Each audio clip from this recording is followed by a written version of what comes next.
E aí, gente bonita, tudo bem com vocês? Gente, eu tô aqui com minha amiga. Eu vou trollar ela dizendo que eu gosto do guri, que ela gosta. E eu comecei a dizer: Oi, mandou. Quero falar uma coisa comigo. Quer falar? Ela falou: O que? Fala. Então, sabe, Matheus? Sim, eu gosto um pouquinho dele, mas. Ai, Jesus, olha que ela respondeu. Eu falei: Eu gosto um pouquinho mais dele, mas nada vai mudar. Tá? Como assim você gosta dele? Desculpa. Vamos ver.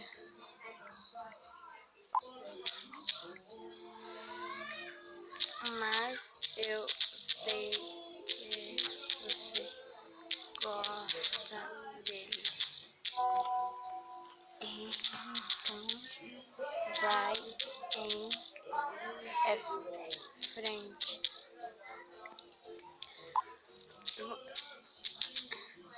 Amiga.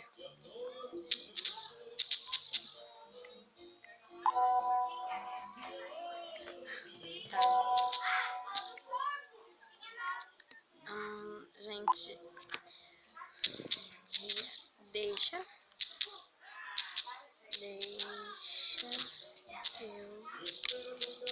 falar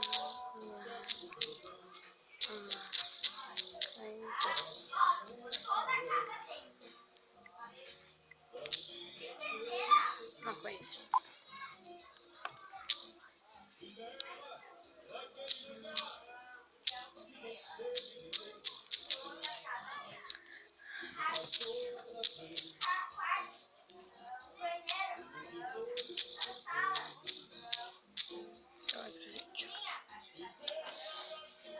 Ó, tá, ela me respondeu. Vamos ver. Vamos esperar, né, gente? Vamos ver. Eu fui no superfazinho, eu mandei um oi pra ela. Oi. E falou uma coisa, amiga. O que fala? Então, sabe, Matheus? Sim. Eu gosto um pouquinho dele, desculpa, mas nada. Como assim você gosta dele? Desculpa, amiga. Vamos ver. Deu. Eu achei que ela ia ficar mais triste, gente, mas a única carenta que ela fez triste foi essa daquela, né? Ela tá digitando. Te amo, amiga, tá? Ai, que coração bosta. Não.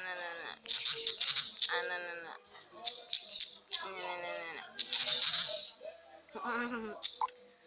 Então, gente, esse foi o vídeo. Eu sei que foi pequenininho, mas eu vou trollar ela, gente. Beijos.